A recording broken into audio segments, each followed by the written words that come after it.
forward in Coutinho and put on a defender in Semedo. That's how dominant Liverpool were for the first 15 minutes, particularly of the second half of this game. So, as great as we know Messi is, and as fantastic as Suarez' goal was, Liverpool were...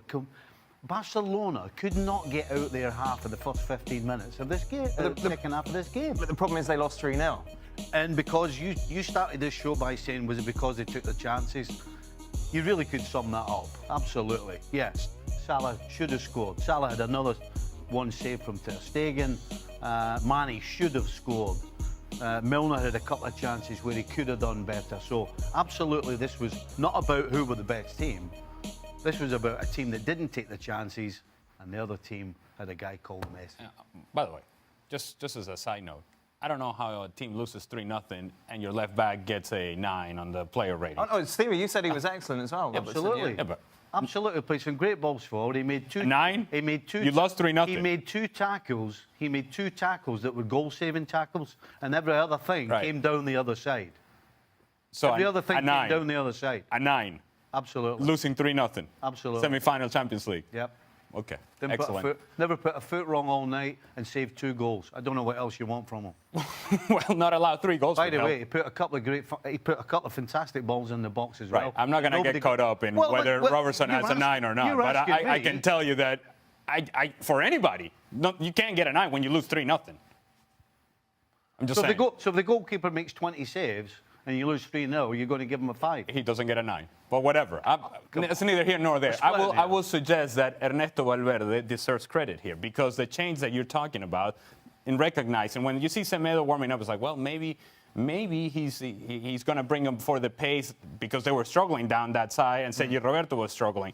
Instead, he takes off Coutinho and he says, you know what? We're going to have to match numbers in the midfield and we're going to have to be able to get some numbers in behind the ball so we can defend. So I get the pace of Semedo, push Sergio Roberto into the midfield, Coutinho, Vidal to the left-hand side, and he forces Liverpool into more crowded areas and it makes Liverpool a whole lot more predictable because it slows Liverpool down.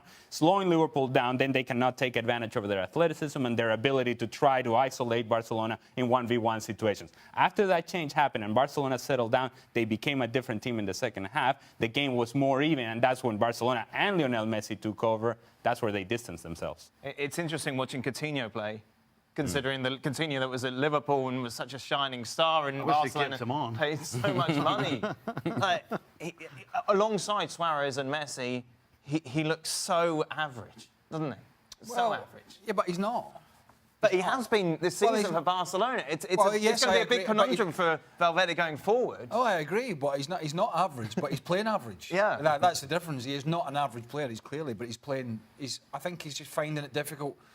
One, with the pressure of playing for Barcelona, and 2, with the pressure of... And you saw Messi when Vidal made that mistake, or the poor decision when he was through. Messi was berating him, you know, basically saying, hey, that's just, you know... And I wonder if, you know, there's been a little bit of that as well. A bit like, you know, when Ronaldo and Bale and stuff like that, you know. So I wonder if he's just under the weight of, you know, I have to be somewhere close to what he's doing because they've paid this money for me. And I think it's a bit much for the lad at the moment. How do you fix that, though? Because they've tried in so many different ways to get Coutinho into the Coutinho that we know. I tell you what happened that was very clear to me. When Dembele got off the bench and went to warm up, the whole stadium was going crazy. Right. And it has to do with the fact that they prefer Dembele out there on the field than Coutinho. Now, on the subject of Dembele, that late.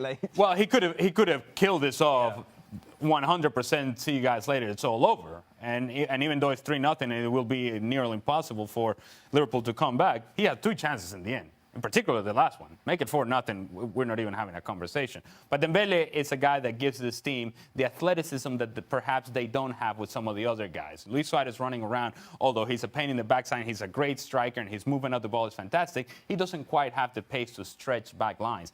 Dembele does have that pace, and he can get in behind. And then if he gets in behind, then lines drop back, and then that allows Lionel Messi a whole lot more space. Coutinho doesn't give you that, and he's not giving you much more than that either.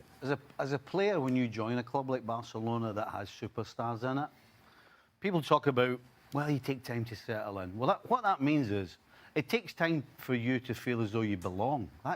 That's I think, the problem Coutinho's having. It's not that he doesn't have ability. I think he still looks at Messi and Suarez and other players like a wee puppy dog. Right. You know, you have to go wherever you go and feel as though you may not be as great as somebody standing next to you, but you're as important to the team. And I don't think Coutinho has settled in that way yet. I still think he feels as though he's still got to prove something rather than just do what you were brought to the club to do. But the problem is that it's been too long now. We're not 6 months in anymore. Yeah. And there's been plenty of time for him to, okay, take that position or taking the approach. What I think with some of these guys, and it happened to Alexis Sanchez as well, is that you got Lionel and Messi, and so you feel like you have to play the ball to Lionel Messi. Whereas if you just take the position, you know what, I'm just going to hang out here on the left. Because this is what happened. Lionel Messi is going to create his own space, and he's going to attract a whole lot of attention. And when he attracts a lot of attention, I'm going to be wide open. Yep. Instead, he feels like, I got to get involved. I got to get involved. I think less is more, or should be more for Coutinho. And he's neither here nor there. He's got in between and thinking out way too much and not really showing what he's capable of. For more, sign up now for ESPN+.